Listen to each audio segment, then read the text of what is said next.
चुनावी मैदान से एक और बड़ी खबर आ गई है। बांकीपुर में प्रशांत किशोर की बढ़त अब देखिए और ज्यादा बढ़ चुकी है। 22 राउंड हो चुके हैं और 22 राउंड की गिनती के बाद पीके आगे चल रहे हैं। 22 राउंड के बाद 12,809 वोटों से आगे चल रहे हैं। तो अब वोटों का फासला भी लगातार बढ़ता जा रहा है। यहाँ पर अब देखिए 12,809 वोटों की ये बढ़त हो गई है।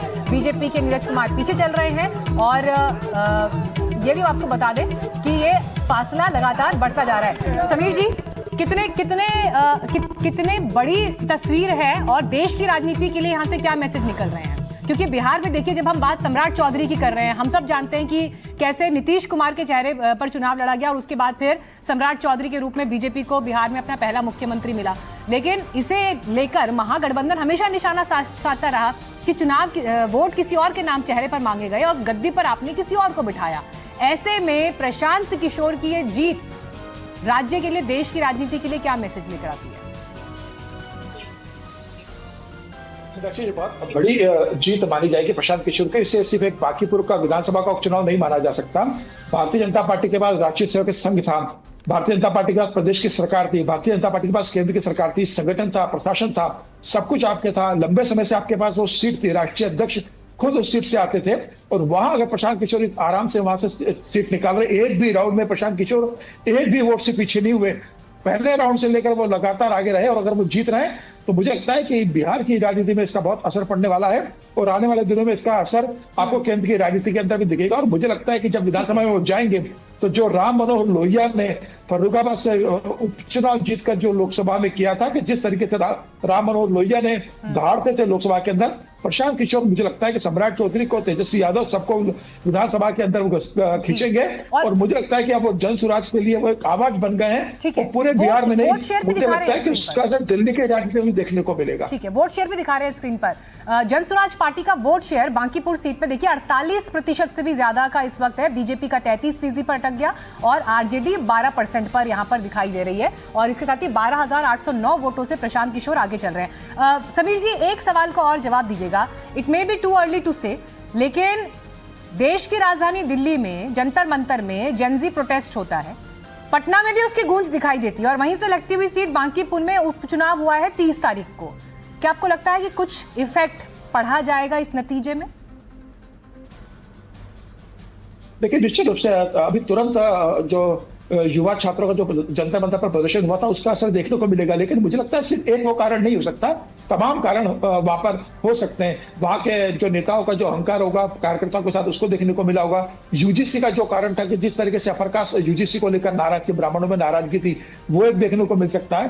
तो मुझे लगता है कि सिर्फ ये कह देना कि भाई आरजेडी का और कांग्रेस का वोट उसके साथ गया है, मुझे लगता है कि प्रशांत किशोर की जीत को कम आंकना होगा। भारतीय जनता पार्टी का भी बड़ा वोट टूटा है आज और प्रशांत किशोर के साथ गया है। तो मुझे लगता है कि भारतीय जनता पार्टी का निश्चित रूप से आत्ममंथन का समय है।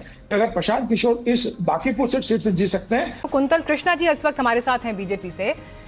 कुंतल कृष्णा जी, बयान महंगा तो नहीं पड़ गया? मतलब ये बयान तक दिया गया आपके सीनियर लीडर्स की तरफ से कि हम कुत्ता और बिल्ली भी उतार देंगे तो वो भी सीट से चुनाव जीत जाएगी, और प्रशांत किशोर ने तो बकायदा ये कोट किया अपने इलेक्शन कैंपेन के दौरान भी कि ये जो भाषा है यही भाषा हराएगी बीजेपी को यहां से।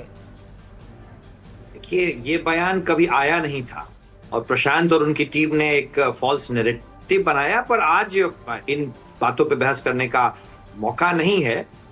पहले तो मैं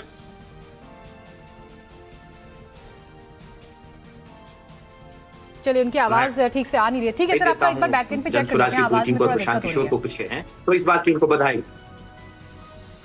हेलो जी, बोलिए बोलिए। मैं ये कह रहा था कि आपने जिस बयान की चर्चा करी, बीजेपी, चलिए आप कह रहे हैं बयान ही कभी नहीं आया, लेकिन अपने ही गढ़ में क्यों पिछड़ गई बीजेपी? लोकतंत्र में जनता मालिक होती है, किसी का कोई घर नहीं होता है। तो जनता का आदेश, आप 6 महीने पहले बांकीपुर की जनता ने हमें 1 लाख वोट दिए। भारतीय जनता पार्टी के तत्कालीन उम्मीदवार को बांकीपुर की जनता ने 1 लाख वोट दिए। और आज ये बात हमारे लिए सोचने की बात है कि आज अभी तक 30,000 वोट हमें आए हैं।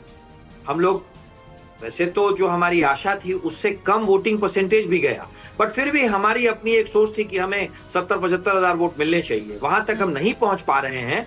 तो ये तो हमारे लिए सोचने का विषय है। वैसे तो पूरे बिहार में ही, मैं 30 सेकेंड आपको और लूंगा, मैं एक आपको एग्जांपल बता दे रहा हूं। एक बड़ी इंपॉर्टेंट चीज हम लोग मिस कर रहे हैं, with all due regards to Rahul. एक तो ये कॉस्मोपॉलिटन सीट है, दूसरी बात 2023 में सारण की एक कॉन्स्टिट्यूएंसी है, टीचर्स कॉन्स्टिट्यूएंसी, वहां पे प्रशांत किशोर जीते थे, और उसके बाद फिर 2025 में चुनाव हुआ तो पूरे बिहार में 99% सीटों पर जमानत जब्त हो गई।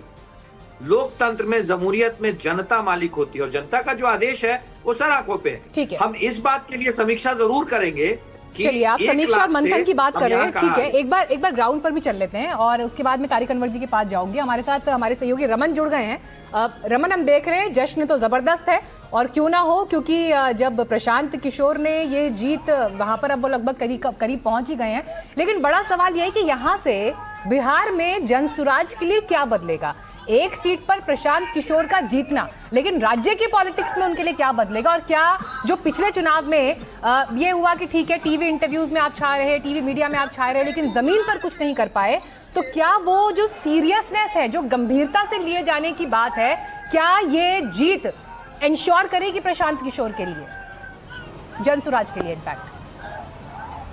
जी बिल्कुल मीनाक्षी, देखिए ये जो जीत होगी प्रशांत किशोर के लिए और जनसुराज के लिए, ये एक बड़ा बूस्टअप होगा उनकी पार्टी के लिए। जिस तरीके से 2025 के चुनाव में उन्होंने खाता नहीं खोला था, और प्रशांत किशोर के विधानसभा पहुंचने के बाद विपक्ष को एक बड़ी मजबूत आवाज मिलेगी असेंबली के अंदर। और ऐसे में आप मान के चलिए कि जब अगला चुनाव होगा 2030 का विधानसभा बिहार में, तो जनसुराज के अच्छे खासे विधायक उसमें जीत कर आएंगे, और विपक्ष की एक बड़ी भूमिका जनसुराज निभाने वाला है आने वाले 4 सालों में। यानी कि आरजेडी के लिए भी ये मुश्किलें बढ़ने जा रही है, क्योंकि अगर बांकीपुर चुनाव की बात करें तो यादव और मुसलमानों का अच्छा खासा वोट जनसुराज को मिला है। यानी कि जो आरजेडी के कैडर वोटर थे उन्होंने जनसुराज को वोट दिया है। तो आप ये मान के चलिए कि आने वाली 4 साल की जो बिहार की राजनीति होगी उसमें जनसुराज एक बड़ा फैक्टर 2030 के चुनाव में आपको देखने को मिलेगा। हो सके तो जनसुराज विपक्षी दल भी हो सकता है प्रमुख, क्योंकि भाजपा के सामने जिस तरीके से आरजेडी कमजोर हुई है, उसमें आने वाले 4 सालों में जनसुराज मजबूती से एक बड़ा दल बनकर आपको 2030 के चुनाव में देखने को मिल सकता है। क्योंकि इनके पास जो वोट फैक्टर है, जो वोट बैंक है, वो यादव मुसलमान के साथ साथ स्वर्ण जातियों के भी वोट प्रशांत किशोर को मिले हैं। यानी कि अक्रॉस द कास्ट उनको एक पूरा कॉम्बिनेशन डोमिनेंट वोट मिला है, जिसमें कि सभी पार्टियों के, सभी धर्मों के जो लोग थे, जो दूसरी पार्टियों को वोट करते थे, उन्होंने भी प्रशांत किशोर को इस बार वोट किया है। जी, लौटती हूँ आपके पास, रमन बना ही रहेगा हमारे साथ। तारिक अनवर चंपारनी इस वक्त हमारे साथ है जनसुराज से। तारिक जी, अब बड़ा दिन है और एक्साइटमेंट, उत्साह यकीनन होगा भी, क्योंकि बीजेपी को उनके गढ़ पर आप अभी पीछे छोड़ चुके हैं, प्रशांत किशोर आगे चल रहे हैं, और अगर यही फाइनल नतीजा भी रहा तो कितना बड़ा मोमेंट ये जनसुराज के लिए है? क्या बदलने वाला है राज्य में इससे जनसुराज के लिए? देखिए, सबसे पहली बात तो यह है कि आज का जो ये परिणाम है, ये पिछले 4 सालों की मेहनत का परिणाम है। 2025 में कुछ परिस्थितियां ऐसी बनी कि उसमें हमें फायदा नहीं पहुंच सका, लेकिन आज जो परिणाम है ये पूरे बिहार को एक मैसेज देने के लिए है कि बिना किसी जाति को साधे हुए, बिना किसी एक धर्म को साधे हुए भी राजनीति की जा सकती है। और बांकीपुर चूंकि प्रबुद्ध लोगों का एक गढ़ कहा जाता है, तो यहाँ से जो मैसेज फ्लो होगा वो पूरे बिहार के लिए मैसेज फ्लो होगा। और आने वाले दिनों में जो लोग कह रहे हैं कि सिर्फ आरजेडी के वोट बैंक में हमने सेंधमारी की है, मुझे लगता है कि थोड़ा सा डेटा को भी चेक करना चाहिए। जब परिणाम सुबह से आ रहे हैं तो जिन क्षेत्रों में भारतीय जनता पार्टी को 80 से 85% वोट जिन बूथों पर मिलते थे, उन सभी बूथों पर हम लीड किया है। आपको उदाहरण के तौर पर बता दें, जो कैंडिडेट नीरज सिन्हा है उनके बूथ पर हम जीते हैं, तो रविशंकर प्रसाद जी के बूथ पर हम जीते हैं, रामकृपाल यादव जी के बूथ पर हम जीते हैं। आप इसी से अंदाजा लगा सकते हैं कि बिहार की जनता ने कहीं ना कहीं एक नए राजनीति को स्वीकार कर लिया है, और यहाँ से इसकी अब शुरुआत हो चुकी है।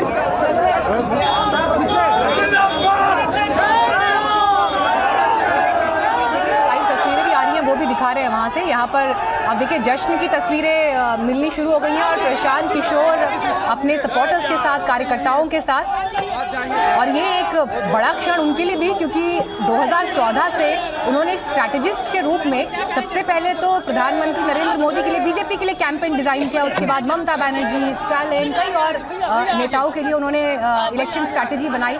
लेकिन 2022 में जब जनसुराज यात्रा निकाली, उसके बाद जब चुनावी मैदान में उतरे, पार्टी बनाई, तो बड़ी उम्मीदें थी। और पिछले 2025 के चुनाव में हम भी, क्योंकि बिहार के अलग अलग क्षेत्रों में जहां पर गए, तो जन स्वराज की एक मौजूदगी तो जरूर दिखती थी, लेकिन ये सवाल सबके मन में होता था कि पार्टी क्या कर पाएगी। पहली बार चुनावी मैदान में उतर रही है और खुद प्रशांत किशोर चुनाव नहीं लड़ रहे हैं, ये उस समय एक बड़ा मुद्दा रहता था। तारिक जी, एक छोटा सा रिएक्शन लूंगी आपसे। अगर पिछली बार चुनाव लड़े होते प्रशांत किशोर, तो लगता है अब आपको कि क्या आप लोगों के लिए नतीजे फर्क होते, कुछ और होते, बेहतर होते इनफैक्ट? देखिए, ये तो यानी कि स्पेकुलेशन हो सकता है कि अगर प्रशांत किशोर जी चुनाव लड़ते तो रिजल्ट कुछ अलग होता। लेकिन सवाल यह है कि प्रशांत किशोर जी सभी 243 विधानसभा क्षेत्र में जो लोग हमारे चुनाव लड़ रहे थे उनको चुनाव लड़ा रहे थे, और एक नई पार्टी जब बनती है तो उसको लीड करने वाला एक आदमी चाहिए, उसको गाइड करने वाला, उसको मैनेज करने वाला एक आदमी चाहिए। तो प्रशांत किशोर जी वही काम कर रहे हैं। वल्लभ जी, कुछ बधाई संदेश वगैरह भेजा आप लोगों ने प्रशांत किशोर के पास? जी, अगर प्रत्यक्ष रूप से रिजल्ट घोषित हो जाएगा तो जो जीतेंगे, जनता का जो मैंडेट होगा उसको स्वीकार किया जाएगा, और उसके हिसाब से जो परंपरा है वो जरूर करेंगे, उसमें पीछे नहीं रहेंगे। पहली बात। दूसरी बात मैं कहना चाहता हूं कि ये जो सीट है, इसका जरूर हमें अफसोस है कि यह सीट जो बांकीपुर है, विशेष तौर पे जो पटना का कैपिटल है, राजधानी, और राजधानी में भी वो कोर क्षेत्र में पड़ता है, ये हमें कभी इस पर हमें जीत नहीं हासिल हुई है, इसका अफसोस जरूर है। भले हम 1995 में पूर्ण बहुमत की सरकार आदरणीय लालू प्रसाद यादव जी के नेतृत्व में जनता दल बनाई थी, बावजूद इसके ये सीट उस समय भाजपा के खाते में गई थी। 1977 में जनसंघ के वो जीते थे, और ये यहाँ इस तरह के परिणाम हमेशा आते रही है। 1977 के बाद निर्दलीय उम्मीदवार रामानंद जी भी 2 बार यहाँ जीते हैं। तो बांकीपुर की जनता हमेशा इस तरह का जो है ना चमत्कारिक जो रिजल्ट देते रही है सत्ता के खिलाफ में, और ये संकेत जरूर देती है। जब इस तरह का संकेत होता है तो देश में बदलाव होता है। 1977 के समय देख लीजिए, लेकिन देश में एक संदेश ये भी जा रहा है कि आप लोग तो मिलकर ही नहीं लड़ पाते। कांग्रेस के नेताओं ने तो कह दिया था कि तेजस्वी यादव और आरजेडी वो सपोर्ट कर ही नहीं रहे हैं जो करना चाहिए, खुलकर कह दिया था। मैसेज ये भी तो जा रहा है राज्य के बीच। महागठबंधन कहने के लिए तो है, लेकिन जहां पर बड़ी लड़ाइयां होती हैं, जहां पर बड़े मैसेज देने होते हैं, वहां चूक जाते हैं। हाँ, नहीं, ये बात आप सही कह रही हैं कि जो बिखरे हुए वोट है पूरे देश में ही ऐसे, वैसी बात नहीं है कि सिर्फ यहाँ बिखरे हुए वोट जो है, अगर उसको कलेक्ट कर लिया जाए तो अल्टीमेट अपने आप में एक भाजपा का विकल्प बन जाता है। यहाँ पे कहीं ना कहीं कमजोर हुए हैं, और कमजोरी को मैं सहजता से स्वीकारता हूँ। ठीक है नीरज जी, वो तो एक्सेप्ट कर रहे हैं बड़ा खुलकर, लेकिन अगर आप लोगों को भी सच्चाई मालूम है तो फिर ये एक मजबूरी कही जाएगी। अगर कांग्रेस के रहते हुए, आरजेडी के रहते हुए प्रशांत किशोर ये सीट निकाल ले जा रहे हैं, तो ये तो बड़ा मंथन का विषय बीजेपी के लिए जितना है उतना महागठबंधन के लिए भी होना चाहिए। मीनाक्षी जी, आज सारी बातों का एक बहुत बड़ा लबोलुबाब है। महात्मा गांधी के आदर्शों को आगे रखकर जो प्रशांत किशोर राजनीति करते हैं, आज उस राजनीति ने दोबारा से नथुराम गोडसे के जो समर्थक हैं उनको हरा दिया है। ये बहुत बड़ा मैसेज है कि आज भी भारत देश के अंदर महात्मा गांधी के आदर्शों के साथ अगर चले तो इस देश में वो राजनीति की जा सकती है जिसका अभी परिणाम दिखा है। तो राज्य में सरकार किसकी है? लेकिन राज्य में सरकार किसकी? आप एक सीट की बात कर रहे हैं, फिर अगर इसी मैसेज पे बात करनी है तो फिर तो राज्य की भी बात भी होनी चाहिए ना। सरकार किसकी है? मीनाक्षी जी, एक ना सोशल थ्योरी है, उसको कहा जाता है बटरफ्लाई इफेक्ट। अगर कहीं पर एक तितली अपने पंख फैलाती है तो पूरे प्रदेश में कहीं ना कहीं तूफान आने की संभावना बन जाती है। आज ये वही बटरफ्लाई इफेक्ट हुआ है जो बांकीपुर में आपको दिखा, वही बटरफ्लाई इफेक्ट है जो आपको दतिया में दिखा, वही बटरफ्लाई इफेक्ट है जो आपको कुछ दिन पहले जंतर मंतर पर दिखा। वजह क्या है इस बटरफ्लाई इफेक्ट की? मुझे वजह बताइए। आपकी पॉलिटिकल अंडरस्टैंडिंग क्या वजह बता रही है इसकी? देखिए, मैं तो क्योंकि व्यक्तिगत तौर से भी प्रशांत से हमारी दोस्ती रही है, हम तो समझते हैं उन्होंने उन सारे मुद्दों को वहां पर उठाया जो आज वहां का जनमानस वहां पर फेस कर रहा था। 95 से ये सिर्फ इनकी विधानसभा नहीं, बगल वाली विधानसभा में अरुण सिन्हा, इनकी लोकसभा में रविंद्र प्रसाद सिन्हा साहब, आप अभी भी इसको बीजेपी के लिए हार मान रहे हैं। मैं तो आपसे ये पूछ रही थी, ये तो नरेंद्र मोदी जी की हार है। अच्छा, ये सीट नरेंद्र मोदी जी की हार हो गई आपकी? जी, मैं यही तो आपको मैडम एक्सप्लेन कर रहा था। आप देखिए 2024 के रिजल्ट के बाद फिर बिहार इलेक्शन में जो इतना महागठबंधन के लिए हार नहीं है ये सीट महागठबंधन, अगर जो प्रशांत किशोर ने कर दिखाया, अगर यही महागठबंधन करके दिखाता सर तो कुछ और तस्वीर होती ना आज की। मीनाक्षी जी, वो और सुखद तस्वीर होती है। लेकिन आज अगर गोडसे के जो भक्त हैं वो अगर चुनाव हारे हैं, समीर जी देखिए, राजनीतिक दल तो अपने अपने तरीके से इसको डिकोड करेंगे। ठीक है सर, ओके सर।